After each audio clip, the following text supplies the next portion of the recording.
Jesus as soon as I yielded myself and experienced what it was like to be and flow in prayer in the spirit. And like the enemy does not want that. And then it struck me, I was like, now it makes more sense when I heard Robin say, maybe it's Kent, what if the enemy's biggest weapon is not to keep people from going to hell?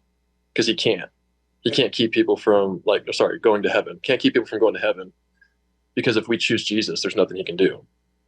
If his biggest thing is like, okay, all these people are choosing Jesus, well, I want to have full control while I'm on earth. So I'm going to get in the pulpit and tell people, you can't pray in spirit, because what's our biggest weapon against the enemy? It's like our voice, our praise. Yeah, man. That's good.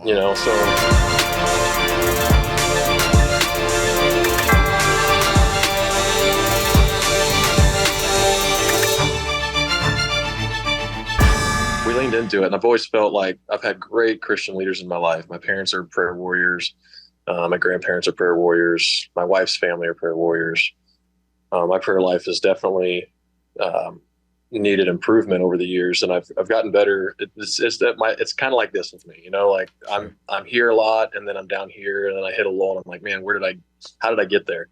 But early on in the start of 22, we go to Denver, and listening to your parents and the other pastors talking about, praying in the spirit, and then reading in, the writings of Paul, praying in the spirit. And I'm like, man, like, what does that even look like? I mean, my grandma talks about it, my wife, she talks about it. And I'm just like, I've tried, and it just felt like gibberish.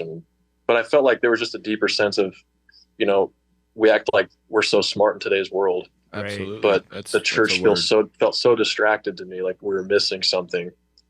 And, it's not always the pastor's job. You can't dictate everybody's personal experience in a church, but you can dictate the direction and the voice of the church. But each person has their own individual walk.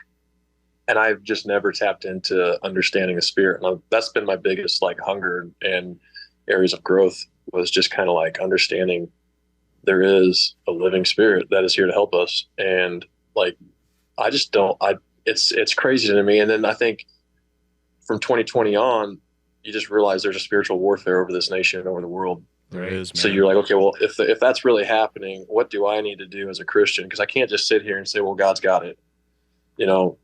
I've heard somebody, I don't know, probably one of the pastors I just rattled off, mention that the way God designed things it's like a cockpit, right?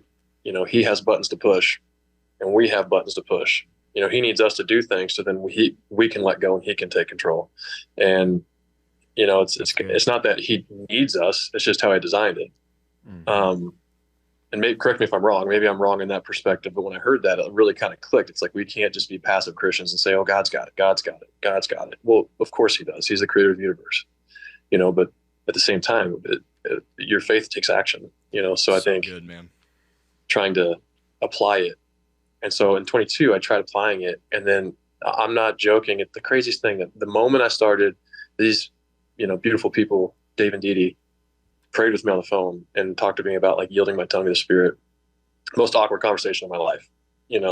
I'm sitting in the Ritz-Carlton, just got sushi before our first opener of the season. Good food, man. And I was asking him, I was like, I've been listening to Robin Bullock talking about, you've been baptized, but have you been baptized by the Spirit? Have you yielded your tongue to the Spirit? I've tried. I remember praying those prayers in my hotel room, and I was like, well, this doesn't really sound like I'm saying much. I'll be honest.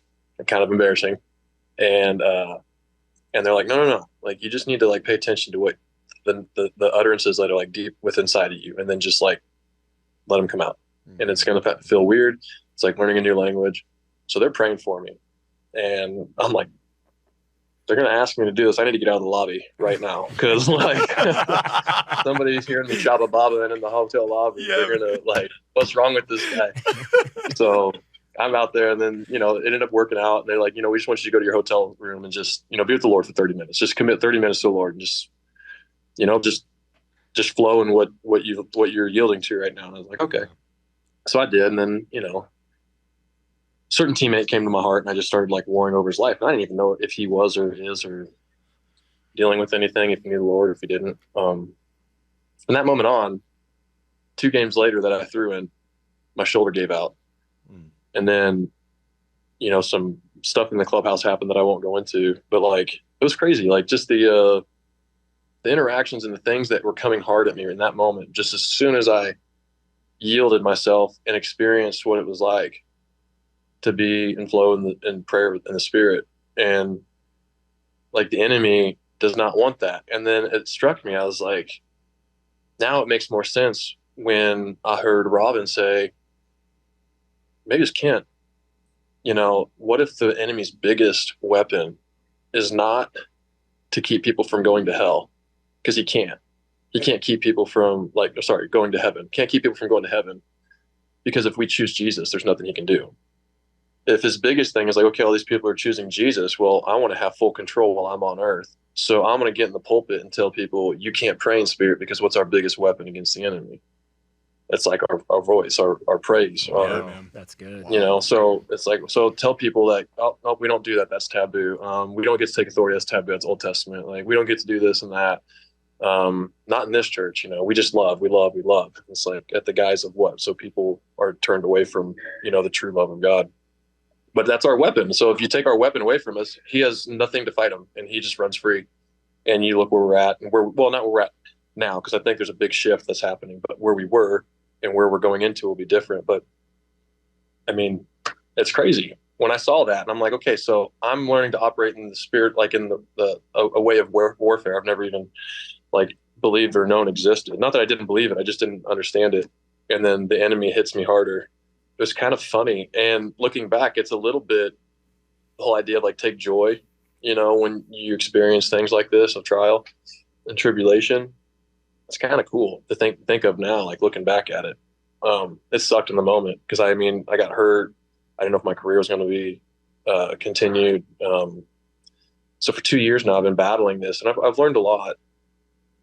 Still need so much more like growth, but it's been really cool, and I've been blessed.